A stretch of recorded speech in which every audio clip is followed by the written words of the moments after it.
Hello and welcome to the Botanical Biohacking Podcast. I'm your host, Dr. Andrew Miles. Today I want to talk about ancestral diets, what they all get wrong, and how to fix them.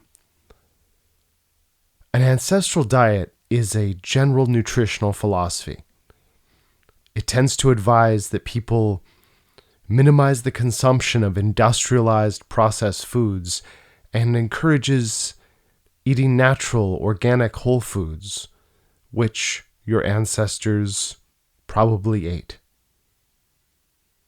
It says that you should consume seasonal local foods, which are minimally processed. Ancestral diets call for bone broth, organ meats, or what the rest of the world calls food. Going on the ancestral diet or looking in that direction, I think it's a step in the right direction. But there's one really crucial part that's left out that can cause people to get it all wrong. When you see people looking at the Mediterranean diet, they'll instantly start to investigate the culture of food, the way people approach food, their thoughts around food. When the French are studied, people will say, well, French people are not as fat as Americans, so what are they doing? They'll look at the culture around food that the French have. But when it's about Paleolithic diets or ancestral diets, they'll tend to look to anthropologists, but the last person that they'll ask is a Native American. And what many people don't realize is that there are Native Americans alive today who have recipes from great-grandma and great-great-grandma who was living a Paleolithic lifestyle, who was living this ancestral diet. And I have some bad news. It doesn't fit with the pop diets. With the fad diets, it doesn't match up. Because actual history and culture, it looks different than what's on the New York Times bestseller list. A lot of that stuff is trash. It's bullshit.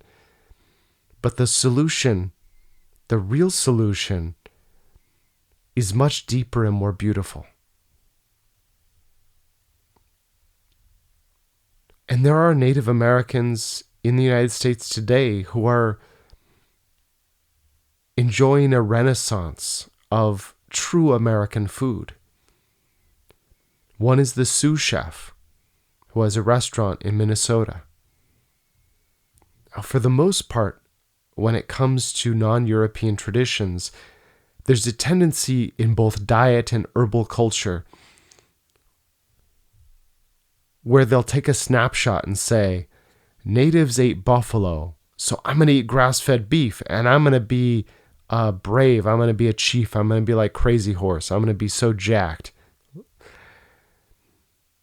But you see, this contrasts what I was taught by Lakota people. The traditional Lakota way of looking at food, and this is also true of many tribes in Mexico. I won't speak for all tribes, but I have yet to meet one where this isn't true. And the way of looking at food is very similar to the way it's looked at all over the world. It's looked at based on the four directions. There were animal and plants that came from the four directions. And animals and plants that changed in flavor based on the four seasons. There were ideal foods depending on those seasons. And taking a snapshot and saying, well, these mystical savages somewhere, pick the diet, whether it's the Okinawan diet or rainforest diet or whatever people want to do to fetishize another group of people, it will always be that they have some sacred jewel that gives them power. And this is a Eurocentric trope that goes back to like the 1700s. For the Okinawans, it's their purple yams that increase DHEAs and make them live longer. For the Aztecs, it's the cacao or the chia seeds. It's the thing that you can take, but not the thought process around eating, not the philosophy of how the four seasons connect you to the sun, the soil, and the community.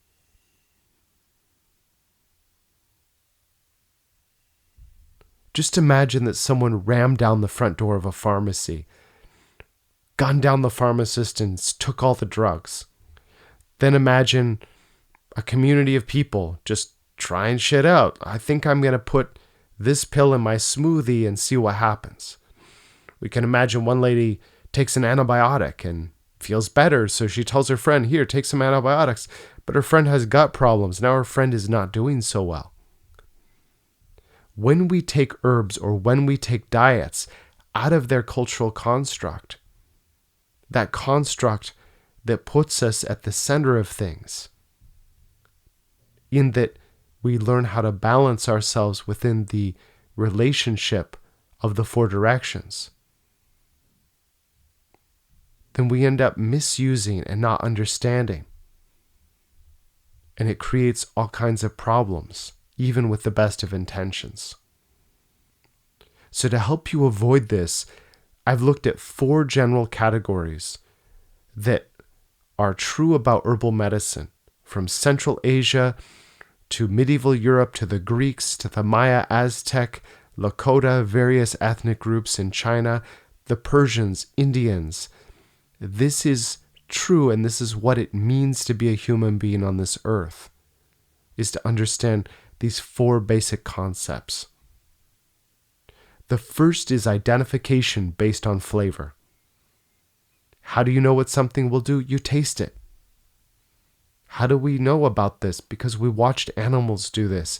Deer and bear will mouth things to know what it is. Look at toddlers. They put everything in their mouth. You have chemical receptors in your tongue, in your mouth, that will tell you what flavor something is. And the flavor will let you know where it falls on the larger spectrum of life. And that takes us to number 2. Identification based on the 4 directions and the 4 seasons. I've written extensively about this, understanding how the flavors affect your body. The third idea is the idea that there is too much of something or too little. Do your muscles feel flaccid, or do they feel really strong and stiff? Is your stomach distended? Do you need to take a shit? Or is it empty and do you need to fill it? Understanding fullness and emptiness is very important for traditional diets and for traditional herbal medicine. And the fourth aspect of this is looking at how the body regulates itself and following using diet and plant-based medicine. How does the body sweat? Why does it sweat? How does it cry? Why do we cry? Understanding what the body is doing naturally and then helping it accordingly. If you live in the Americas, I'd invite you to decolonize your diet by finding out what truly is American food. Ask somebody respectfully.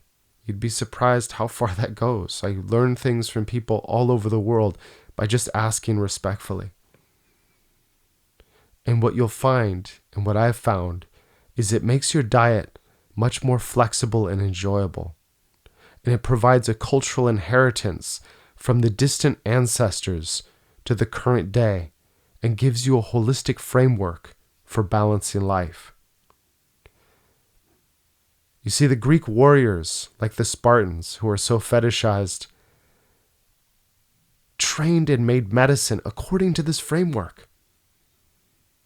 They had foods which were sanguine, which made them fiery. They had foods which were melancholic to calm them down. And they understood using the 4 directions, using both bravery and wisdom, using both fire and water. And as they train their bodies according to these seasons, according to these directions, according to these temperaments. Temper and temperaments, we're talking about time and weather.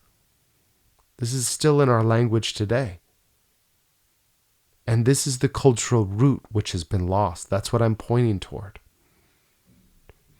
Natives lived and continue to live this way. Chinese, Persians, Africans, Mongols. This is the living framework that connects us to ancestors, the landscape, and our turning seasons. If you want to know more about American food, I'd invite you to check out Sean Sherman. He wrote a book called The Sous Chef's Indigenous Kitchen. On the front cover, you will see food split up into the 4 directions because that's how the world works. And if you want to see another book written by another guy from South Dakota with food split up based on the 4 seasons, you can check out Enlighten Weight, Cultivate the Garden Within, written by yours truly. I really want to encourage you to connect, to understand the 4 directions when it comes to ancestral eating, because this is the framework and foundation for culture itself. And it's found around the Big Dipper. The Big Dipper goes around the North Star, and every season it goes to a different direction. This is true in the Northern Hemisphere everywhere. And this is why, as the plant flavors change, they were associated with a different direction. This is why swastikas are seen in so many cultures, because the Big Dipper, as it changes throughout the season, moving in this clockwise direction, gives us our bearings. And if you have one thing to teach the next generation, it's how to find that North Star so that you can find your way home, find your sense of direction. And then all culture is going to be aligned around those 4 directions and how to balance yourself and look to the sky, look to the heavens. And this is the wisdom or the message from heaven.